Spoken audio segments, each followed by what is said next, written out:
when you say hard stop and you're like, I got a hard stop at 3:30, and then I'm like, I might be able to squeeze 3:40. It's not really a hard stop, is that? That's how it works. It's like, yeah, I'll be heading off the mountain at 4:00. Oh, I did that the other day. I heard. Turned loose a little too late. What time did you cut him loose, though? Didn't you say it was like 2 PM? Yeah. Yeah. That was rough. Hard stop at 4. I was supposed to be home at 4 to take. It's an hour drive. It's a 2-hour drive. 2-hour drive, yeah. 2-hour drive. I told him I will be home at 4. I don't remember what she had, some kind of thing she was supposed to go to. And I bet you it was 1. It wouldn't have been 2 that I turned loose. I bet you it was 1. I thought I had a short, quick, just go catch it and be done. Well, it wasn't a short, quick one. No. And it was like, you got to tell the story. It was comical to listen to. Well, okay. So I was up hunting and I was like, oh, I'll catch an early, but never cut a track. And so I'm like, okay, I'll start heading towards the barn, because I told Laura that I would, no, and normally I don't do this, but I'm like, I'll just go out, and if I catch one, I catch one. If I don't, I don't, but I'll work my best to be home at 4. So she could go she had a thing with another gal that she was wanting to schedule. So it wasn't like critical, but it was like, oh, I could be home to watch the kids or whatever. And so if I was going to be home at 4:30 or 5, it wasn't going to be, it wasn't like I had to watch them and just, they could stay home for a half hour or something. Sure. They can't I don't remember what happened the first part of the day. But about 1:30, I'm on my way back to my truck, and I come across a track, and it's like, you're cruising, and you're like, you see that track out of the corner of your eye, and you're like, oh, that's cat. Yeah, exactly. At 60, that's cat. Like, that looks pretty fresh. I think we got enough time. That's where you went wrong. So the dogs, they trailed up around, and I'm driving the sled through the timber, kind of behind him. It's a little bit open, you know what I mean? So I'm like, oh, this is going to be awesome. We're going to catch this thing. I'm going to drive a sled right to the tree.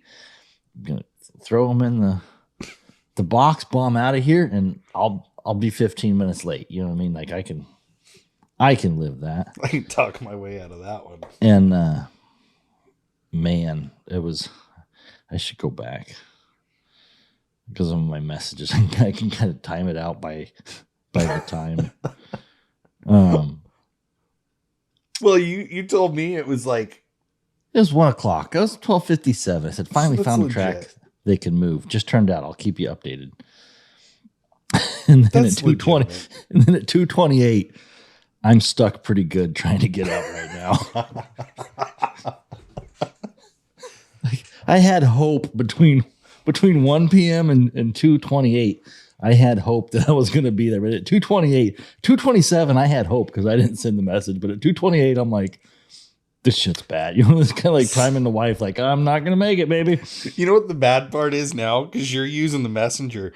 Those messages actually go through. You can't even blame it on like, oh, the inReach glitched out or something. You know what I mean? Oh, yeah, no, exactly. That is funny. So I'm driving this sled, the dogs cross the road, and I come back out of there, and I see this little trail. It's basically a hiking trail, and I had been driving through timber, so I was kind of confident that I could just bomb down this trail and kind of get within a couple hundred yards of where they might, be treed. And my sled falls in a tree well, and I'm like, just going deeper and deeper. Explain that to the people who don't understand what snow is. A tree well, whenever you're in like 4 or 5 foot of snow, the trees block the snow. And so you have this deep snow where there's no trees. And then where there's trees, it's like there's this hollow, they call it a well, a tree well. And it's this hollow area where there's not a lot of snow. And so when you're up there, sometimes like even trees that are bending over, like, if you're the brush will hold the snow, and then the snow builds on top of it. So it looks like a solid piece of snow, but then you step on it and it's like, oh, that's really just a bush that's holding the snow up above, 2 feet above the ground. So when you break through, there's no snow underneath, or very little snow. Right. And so the sled started falling down it was my right ski that started falling down, and I couldn't turn and come back up. And when I tried to back up, the track would just spin and it just start kicking the snow out. So I had no traction. So being the sleds I run, which are like 600-700 pounds, they're big. You're not just going to pick them up and throw them around. So I had a winch and put on the back of mine. And so I thought, oh, I'll just winch out. Well, the first tree came out before the sled came out. I winched the tree. You're like, it wasn't the big one. It was like a little rotted out stump. And it was just bottom. I got a 3,500 pound winch, on my hitch, on my rear hitch, and but that's bottomed different. It out. I don't want to interrupt you, but like winching a snowmobile is way different than winching a UTV or an ATV, because that track is just, it's drag, right? Like there's no free spinning. Yeah, it's I don't have a lot of it. I gotten 2 times the experience this year on winching a snowmobile out by myself. We're not even halfway through. And this was by far the worst. I thought for sure I was gonna be in trouble. Let's just put it this way: I went and put a snatch block on it now, so now I got a winch and a snatch block. There you go. The way I had to do it was I had to I thought I would just pull it backwards and get enough tension and then hit the reverse. It didn't work like that. So what I had to do is I had to wrap it around a tree, and then come back to my sled and hook up to my rail, which I don't recommend doing this because at any point something was going to break. I was watching my rail bend and I'm like, yep, there's too much. You know what I mean? Man. Like using the tree as a snatch block, because I couldn't get enough pull with one line. And so I was going around the tree and using the tree as a snatch block, which is not a really good pulley. it bites in and stuff, but I was able to get I was able to get enough, and I got about 7 feet or 6 feet high. I went around, so it pulled it up and back at the same time. To get out of that well? Well, yeah, just to get my nose. My nose was down, and holy hell, it was sketchy. I'll be honest. Like the other thing I don't have, which I do now, is a second point of attachment for snatch block. I just thought, I'd just run this winch out and just run it. I wouldn't need. Well, the only thing I could hook to was the rail around the back, and it was sturdy. it held, but it worked.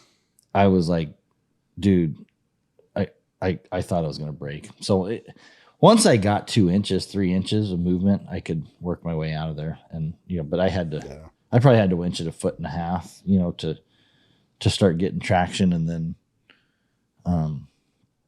had to back up for it was. Anyway, snow just sucks, buddy. Like I don't think anyone can convince me it doesn't. Yeah, and then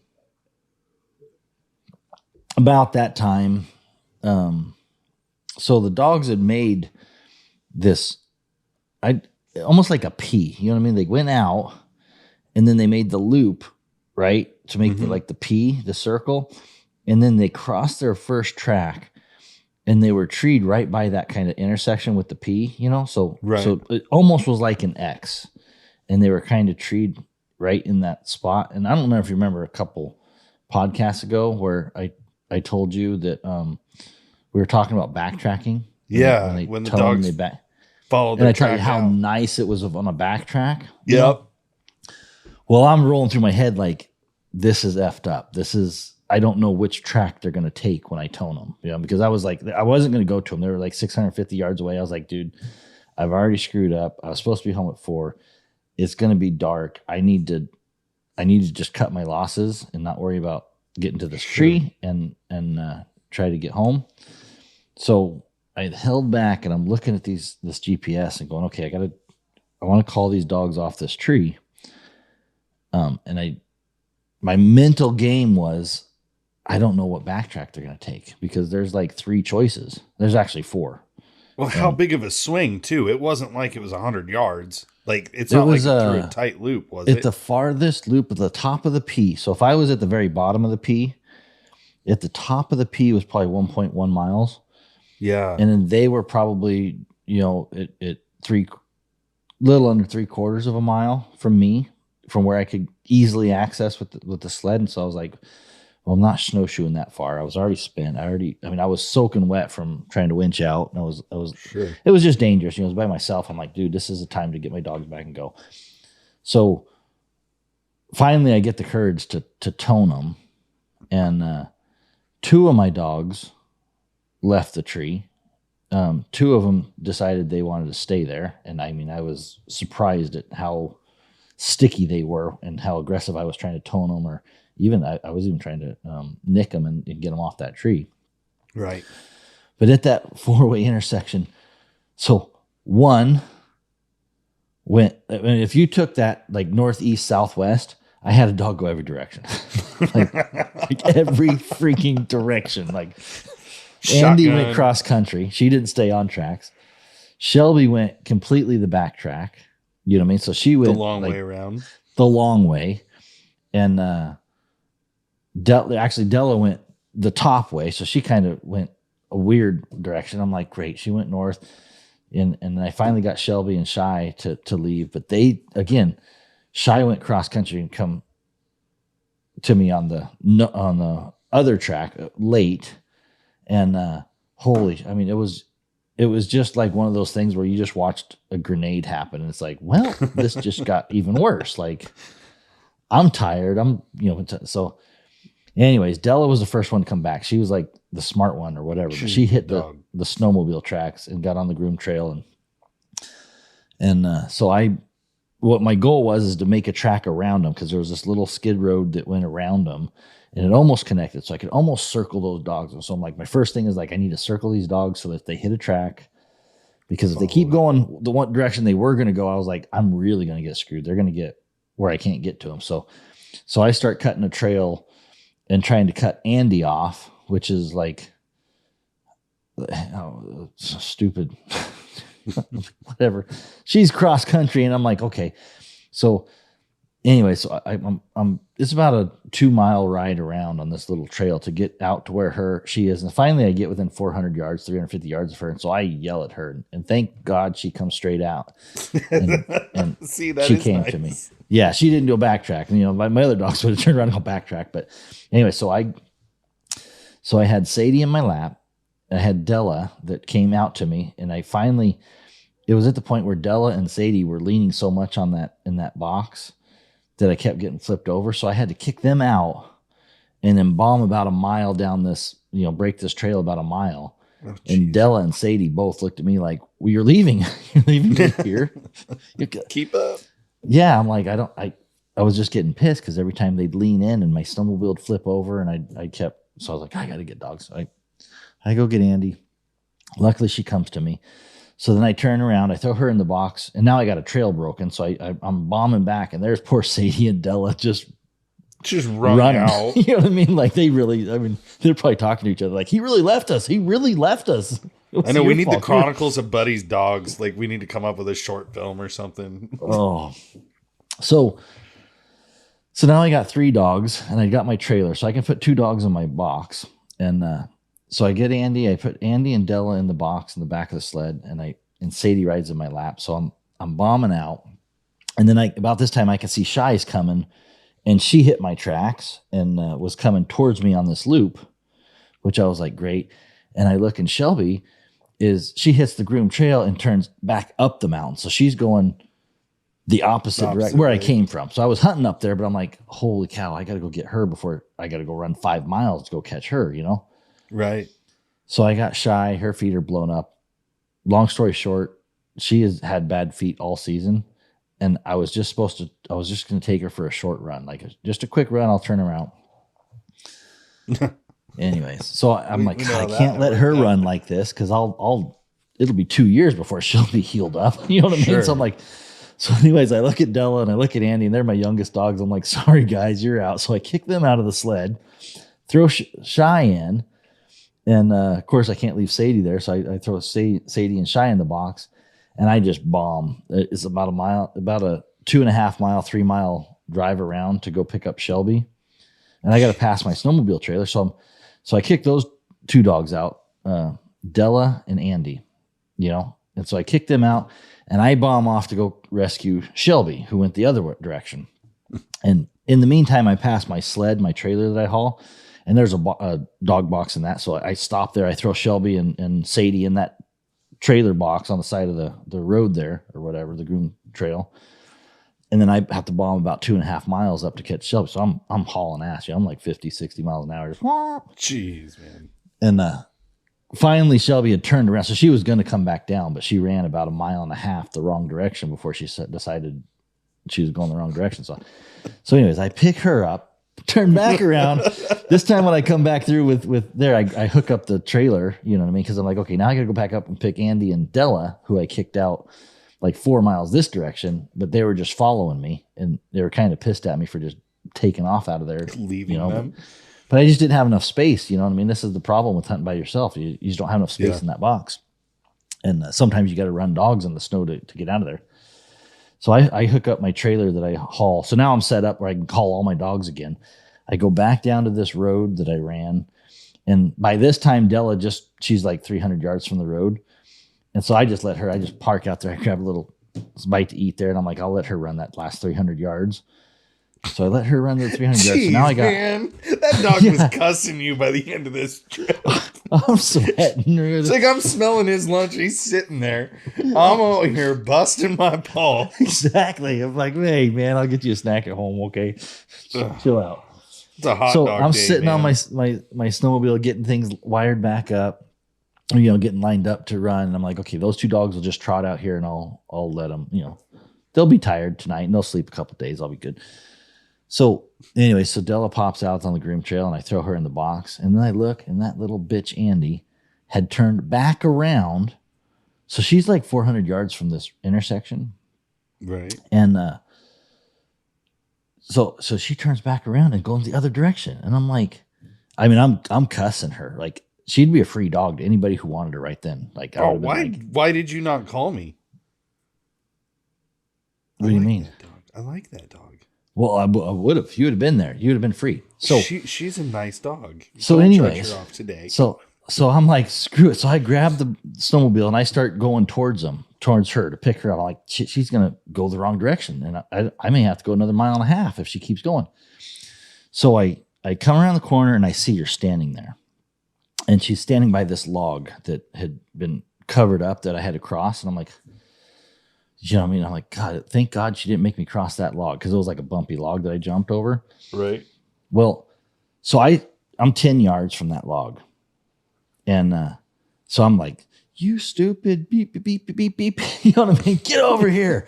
And so I turn my sled around. You got to back it up and do when you're hauling that trailer. So I unhook, yard the trailer around, get pointed the right direction to get out of here, forcefully call her over to me.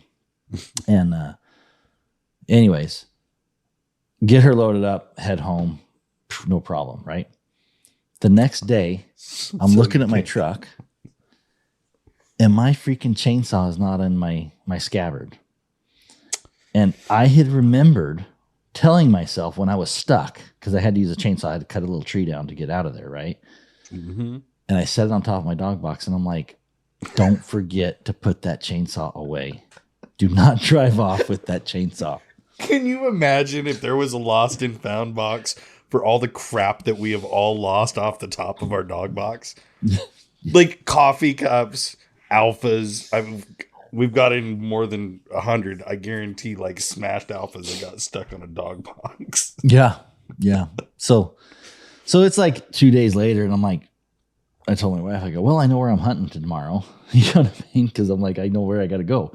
Right. And so I throw a second saw on my sled, you know what I mean? Because he's got to back up. I got to have a saw. If I don't find that one, maybe somebody stole it or whatever. I'm like, and I'm like, I'm pretty sure it's going to be right in that little hole that I got stuck with my you know what I mean? I'm like, where I was winching and all that shit, and I bombed out of there. And so anyway, so I'm hunting. I got a kid with me. I go, you guys go straight up here, take a left. I'm telling them how to go where I want to hunt. I said, I got to run down this trail and go pick up a saw. So I run down that trail, and I don't go all the way to where I got stuck, because I'm like, I'm not doing that shit again. I'm just before it. Exactly. 10 yards. I'm like, I'll walk that last 10 yards. I walk down, there's no saw. I'm like, okay, no big deal. I had to bust some trail to circle those dogs. And there was a couple times where I was like getting on it. You know what I mean? I was like zipping, trying to cover some ground to go. So I'm like, I bet you. And there was one point right off the road that I almost got stuck because if I told you, remember, I had to kick dogs out because they kept flipping me over left and right. And so I'm like, one of those flip overs, there's going to be a saw laying on the left or right side. I mean, I just know it. I'm like, that's where I lost my saw. I was sitting on top.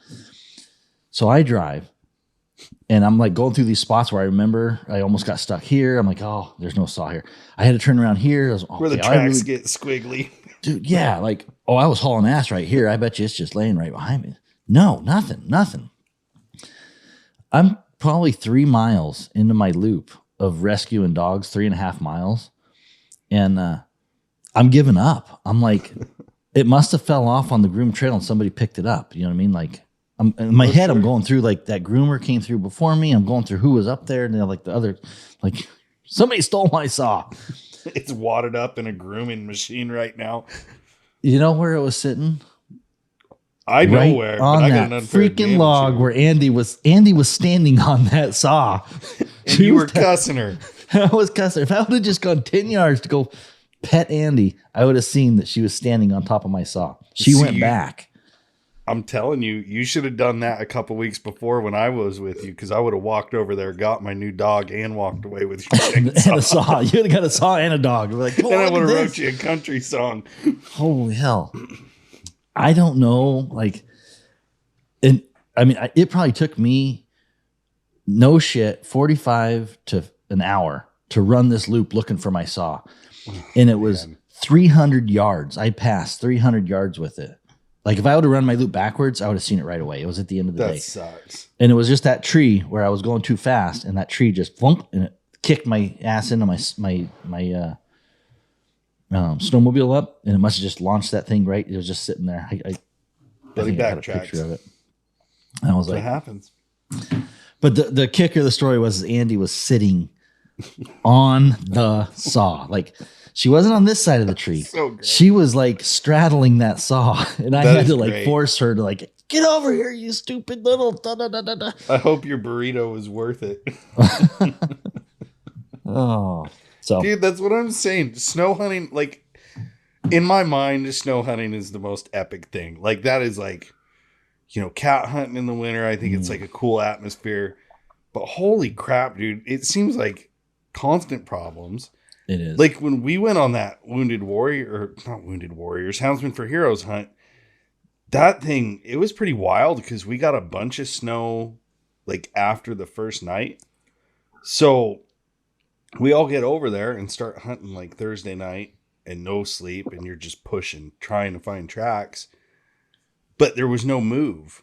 So like you're out there just busting your chops trying to find tracks that aren't there. Right. Dogs are, you know, just sleeping in the box and you're looking like a rookie. You know, when somebody has never been cat hunting and you spend all day looking for just a track, they think like either you're really bad at this or like they don't understand sometimes that the move is required. They got to move to catch them. And we ended up getting so much snow that the Dodge wasn't going to make it. So my buddy Ted George's over there in Burns, he let me borrow his side-by-side. And I told him I don't want to do that because A, I can't afford it. I can't replace it, you know, and I don't want to fix it. And he says, oh, dude, it'll be all right. You won't get stuck in this thing. You won't break it. And we managed to do both. So that was pretty fun. I will say that Messenger, it's funny because it gives you this false sense of confidence in some ways. And in other ways, so does a winch. A winch. Yeah, so does a winch. We relied on both of those, and my buddy Brandon, because without him, I probably would have froze up there. He's pretty dang resourceful in the snow, but same as you, like we were hooking, trying to get the thing winched around and drag that front end with tracks because we were headed up this drainage that we've caught quite a few cats in years past. And when you're in 18 inches, 24 inches of snow, and you lose 4-wheel drive with a tracked rig, it sucks. You're not going anywhere, you know? And it's just dead weight. You can't even hardly steer the thing. So you use front, so you had rear wheel? We had one rear wheel spinning. That was it. Yeah. And, you know, we got the vet with us July. and it was me and Brandon in there. And, you know, he's done enough snow hunting. I mean, he's got himself out of some bad jams because he had to. And I guess I've never really had to. I've always got him with me. But I owe him a really, really good Christmas present one of these years because of it. Because it was like, you know, finally, once we got it winched around and you could use the front as a rudder to just stay between the tracks, we could force it downhill all the way out of there and then get it back to the truck. And, you know, we ended up just having to call it quits. So I hauled it back over to my buddy's house and he says, don't worry about it. I'll figure it out. You know, I got a buddy who works on them. Turns out we popped a 15 amp fuse that probably would have cost us about 30 cents. And chew bubble gum, you gotta fix that shit and go dude, out right? of That's what I was thinking. If we had gum, if we had a piece of barbed wire, like I don't care at this point. I wanted to get off that mountain. It was 1 degree. It was freaking cold. I will tell you that. And he says, "Oh, just shut it off." And I messaged him with the messenger actually, because I said, "Dad, I'm stuck, dude. Like, you got any ideas? I'm sorry." Yeah. He says, "Well, shut her down, let her sit 10 minutes, and try it again. It's done this once before on me." Excuse me. So I mean, that made us feel a little better, but at the same time, you don't want to shut that thing off all the way up there and risk something happening and it not starting or making things worse. So we pushed it all the way down. You didn't follow his directions. No. No, I was not following his directions at that moment. We tried it when we got back to the trailer and it did not work. So it did not work. Oh, no, it did not work this time. But that's man, the it one was thing about tracked. I was talking to, I think it was Brad. We were talking about tracked rigs, you know, because I had that like sidekick. Sidekick, yeah. And I see these 4-wheelers, and you know, they're good. I mean, there's actually benefits to them, but I think my issue is they're hard on gear, like tracked rigs. Sure. I mean, you're breaking stuff. At least that's what my experience was. I was always breaking something with a tracked rig. They go everywhere. It's crazy. Mm-hmm. But man, when you get stuck, you're stuck. There's not anybody coming to get you without another one, you know? Yeah. Yeah, exactly. So we had a good hunt. We didn't get a cat, you know, a couple went in holes on some guys. One of the vets, Scott, he did fill his tag over there in Burns. And then the Larry and Andrew Beggs took July back out over here on the coast, and he got one the other day, like a 20-pound awesome. Tom, it looked like.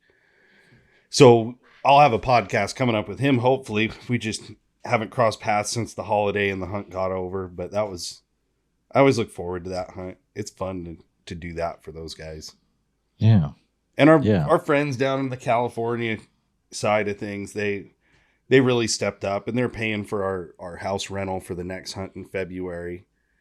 And, you know, we're trying to involve like different hound groups too into this. Who are those guys? Give them a plug.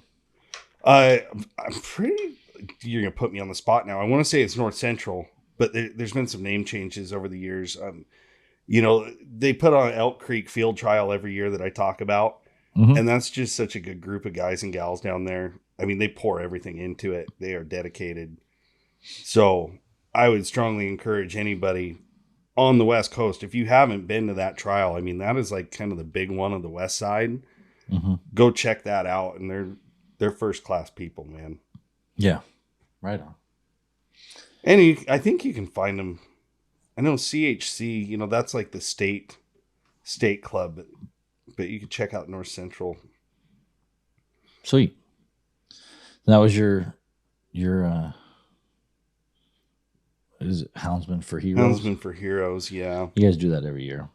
We do. We try to do 2 hunts a year now. So we got 2 vets, their cats already, and then we got 2 more that we're bringing in February. And it's fun. So, I mean, if guys are looking to donate or something, you can always check out Houndsman for Heroes. They got a Facebook page, and I sit on the board, and I don't do that for very many things anymore, but that's a good group. Yeah. And, you know, special thanks to Heath and Laurel Lynn, and they host us over there at Sewell's Taxidermy. So it's a good group of guys that get together for a good cause. It's cool. Well worth it. Yeah. we're finally coming out of 2022. Thank God. Like we got anything we got to touch up on? I know we got to do another. We did those 2 podcasts on the antennas. I don't know how boring those turned out. Yeah, I've been hearing about them. What are you hearing? It definitely stirred some pots, I think. I had a lot of people reaching out to me wondering what the deal was, but it's like, go listen to it and you'll understand. But he lays it out. I got that antenna. I need to do a test. You got it? Yeah, I got it. I've had it, but the hard part is God, I just want to go hunt. You know what I mean? I need to test it. It's ready. I ended up getting 2 alpha. I hooked it up to an alpha 10 when I was up a couple weeks ago, but my alpha 10 was dead battery. And now actually it was the day that I got stuck. It was that whole day. And I was going to look at the tracks and see how far it tracked up, just do a little preliminary run on it and stuff. But the problem with doing it with the alpha 10 is you can't see the history since it doesn't have a map and it doesn't show a trail. So I went up on a couple spots that I was like, yeah, I'm 10 miles away from the truck or whatever. So this should, places I would have expected it to track a long ways. I swung through, but then when I got back to my truck, I realized, well, I don't have those. So long story short, I'd have to hook it up to my computer and do a bunch of shit there. And that Alpha 10 had been sitting in my sled for about a year. So it was completely dead. So there was just some issues that it didn't do what I wanted to do. So I need to get it set up. So I ended up grabbing 2 Alpha 100s, brand new, that I could put side by side, that I can run on 2 separate antennas and do a side by side comparison. So I got them. It's just a matter of now I need to set up the test and try to make it thing. The other problem is my truck is an aluminum top truck, and so putting those magnets on is different. What are you going to do? I don't know yet. Do like a ground I could probably just set it up there. I mean, they'll be fine. It doesn't need the magnet to function. You know what I mean? Like it's not going to blow off if it's sitting there. So I just got to put it inside the truck, and then when I get there, set it up. But that's my test. Is I'll set it up at my truck and put my truck in a spot, and then I can drive and just kind of take a look at the tracks and go, okay, where did it pick up? Where did it lose? I'd like to see, when I'm testing antennas like that, I like to see them come in service and then lose service and then pick up in different spots. And so I can see, what's not a realistic expectation is to just track it for 14 miles straight. The way you're going to see it in real life is it's going to go, okay, we tracked it 2.2 miles and then we lost it. Right. And then as you went around this bend, you lost it, but then you come around this other bend and you're on the point and you'll pick them up. You know what I mean? Like if you ever pay attention to the way the dogs track, most of the tracks are dependent on the landscape and the way where the dogs are in the landscape a lot of the time. Oh yeah. If they're in a hole, it doesn't matter. That signal's not going to get anywhere. So yeah, they crest ridges. I mean, that's what people ask, how far range I get. Like at home, I can tell you I'm going to be anywhere between 0.8 and 1.2. Like you're not going to get farther than that, no matter what. Yeah, depending on where you're at, but and where the dogs are. So, so anyways, I want to do a test where I can just see how they handle and perform, and then we should get which doesn't matter to me how the antenna performs. We have those antennas getting shipped out probably this week, so hopefully we'll have them, and knock on wood, we'll have our first batch of them in 2 weeks maybe. Nice. And then the following shipment, we have like a couple hundred of them coming on the boat, and we're shooting to beat the China New Year for that shipment of those. They close that down. It ain't for a day or two either. Man, I wish I had China New Year. Yeah, me too. I felt like we were winning big this year. We got an extra day out of the deal. Mm-hmm. Not an extra month. So we'll have, regardless of the test, whatever it does, I mean, we'll have that antenna. I mean, they're a nice built antenna. There's nothing wrong with that antenna. You know what I mean? Like everybody Sure. seems to think there's a big beef between these two antennas. And I'm like, dude, I don't really care. Like, I don't like it just because of the way it looks. But dude, my dogs look ugly too. And, I was going to say, guys pick dogs on that. Whatever. I'm okay with it. So, but I do want to, I did say I was going to do a side-by-side test, and I need to finish that. I got to like not hunt so much. I got to play a little bit. It's been nuts. I mean, and really, like you joke, like you've been getting out a little, but not like you want to for sure, because it's been busy. Yeah. So with the holiday season going there, it's been a bit crazy. So I haven't, when I did get out, it's been kind of like a last minute little run. Whereas now I think as we get into January, I'll be able to, as soon as Mike gets back, I'll be able to take a setup day, get everything set up and run it. So if I don't get it tested tomorrow, it'll be probably next week I can get it done. Right on. We'll see. Well, here's to the new year. Yeah. I mean, really, it's been crazy. I will say thank you to all of our listeners and our customers. And it's been a crazy couple of weeks around here, and it's all good stuff. Yeah. We were a little bit like, this, it was about, I guess, when, I don't know when I talked to you guys, but it was like October maybe. And I was like, do we need to hire somebody for this season? You know what I mean? I remember talking to everybody. And I was like, man, we're hiring people. Anybody that is dealing with employees right now knows the difficulty of finding good hires and stuff like that. So this year I was kind of like, man, because I don't not to get too many details, but what and maybe I've just grown as a business, but trying to pay people that are to get good employees right now, like you're not getting them for $7.50 an hour. War. You know what I mean? Yeah, exactly. Like I'm driving by every morning by Subway, and they're like $17 an hour, and I'm like, okay, well, I better not. Every one of my employees driving by that $17 an hour. We better make sure we're not, paying $15 an hour, paying minimum wage, and expecting good, people. And so, anyways, not to get into specifics, but that is a part of the business that's been challenging the last year, since COVID. Number one, finding people who want to work, finding good employees that are capable of handling some technical aspect of it.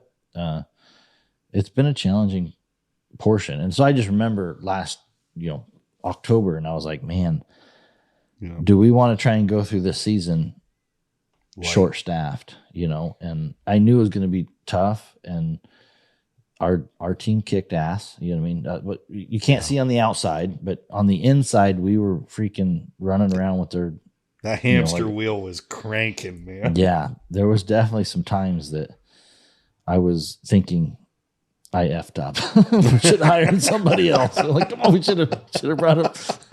This was not a good idea.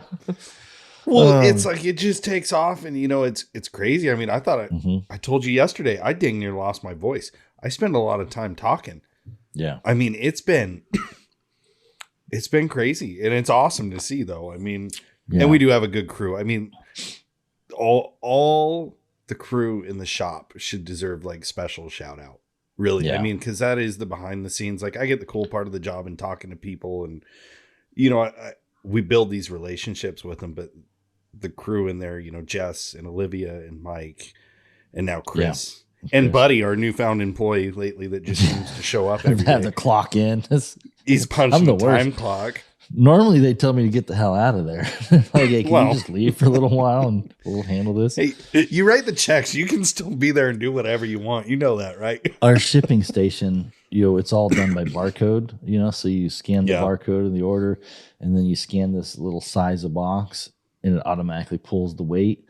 And you just, so there's like 3 scans. They've allowed me to do that. Like they get it boxed up and it's right. And they're just like, hey, print the shipping label for this, buddy. So I'm just on the ship. If you want to know my job over there, I'm just over there. You hear me beep, beep. That's beep, perfect. Stick the label on it. when we have the kids, they do that job. Like somebody can do that. So it's either the kids are doing it or me. Who was it the other day I talked to, and they called and got you on the phone, and they said you told them, "Yep, we're so busy, even I'm answering the phone or something." Because I've looked down some days, and it's like you've been on the phone probably 5 hours of that day, which is pretty crazy for you. Yeah, I tell them, I'm like, you probably got the worst guy in the house to get to pick up the phone. Something's going to get messed up, just so you know. But we'll at fix least it. I'll make sure I get it right, somebody will get it right. We'll put somebody on to fix my problem. Well, and you got the kids working too. Bradley's been working a little bit. We had the company party. I mean, it was fun. Like my kids, dude. Thank you. I'll just tell you right now, you made those kids' day. Oh, really? So. Well, two things. Connor's never met you. And all I heard for the week leading up to us coming up for that party was I finally get to meet Buddy. Like you were some like fable, like just tale. And stop it. I'm serious. He thinks you're famous. I don't know what's wrong with him, but they had a really good time up there. And then you guys, my favorite part was whenever I was like, oh, let's go get some shirts made, Right. And I pulled down that pink box of shirts, the girls' side. Jason's got three boys. Three boys. Yeah. So I pulled down a box of pink shirts. And I'm like, grab your size, kids. Let's go. And they're both, they both like are looked at each other kind of, and they're like, okay. Kicking rocks. They're kind of like kicking the rocks on their feet. Like, oh, shucks. Man, this sounded really cool, but this is. They weren't going to throw a fit, though. No. They know better. They were. They were slowly moving forward, but they were like, yeah, this is not what I. They're polite to a fault sometimes. Oh. But they had fun, man. They are wearing those shirts out. They thought that was cool, being able to pick them. And yeah, we got to the hotel that night because we went through that ice storm on the way to get to the coast, and that was wild. I've never been in anything like that. And Connor made me like set it all up. He says, "Dad, I need you to go get my new W shirt out of the car and put it right here. So in the morning, I know where it's at." Like, okay. We'll have to send you some of the pictures too. Yeah. They documented that whole trip. The shop. Did you get ice down there on the coast? We did, man. It was so I was headed towards Lincoln City because that's where my dad's at. Yeah. And coming down that Van Duzer corridor, yeah, it was pretty wild from Grand Ron. Basically, we cut across to get us out of Portland like as fast as possible because I don't like drivers. I don't care about weather. I don't like drivers. Mm-hmm. And we head out of there and we're taking back roads, and you get just north of Grand Ron, that casino there, and you start seeing this. It looks like snow accumulating, but it's rain, and literally like sheets of ice forming on the windshield that I couldn't keep off with the defroster. Yeah. And it was like this mass exodus off the road. Everybody whipped into that casino. They were making money hand over fist that day. Oh, yeah. And I'm like, screw it. We're going on. Like, if everybody else is off the road, I'm not going to sit here and wait because I know what's coming. Let's get through this. And, we were probably one of the 4 cars I saw for the next 45 minutes. And there was one Jeep in the ditch. And we made it through. And that was it.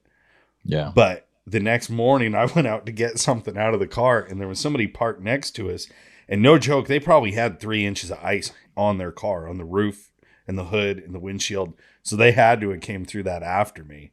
Oh, yeah. And it was crazy. I've just never seen it. I've been in snow and I've been in ice and freezing. Oh, you guys you haven't had the freezing rain before like that? No. Yeah. No, that's crazy. There is no traction in that. Yeah, it's you can still I don't like driving in. I come into a little bit of it driving on the road a few times, but it's fun to drive in if you're flat and you're not going to fall in the ditch somewhere. Yeah, right. If you're not going to smash into somebody. But again, there's too many people out that cause problem. I always you start seeing people spin out. You know what I mean? Yeah. Like we were driving. Me and Bradley went up hunting and coming back through that a little bit. We had some transition there, and this car basically was going to try and pass, and it downshifted, and I'm like, that's the worst thing you can do. Sorry. Flipped around there, and they just slowly get over and drive by them with the freaking trailer full of snowmobiles and shit. I'm like, that's funny. That was a good one. So, but yeah. Freezing rain is no joke. I mean, if you haven't seen it, we had not too bad, but about a half an inch of rain all around us, or ice. I felt kind of bad. Like I had one of those moments with my dad. Like I love my dad. He's the one who got me started in the outdoors and all that. And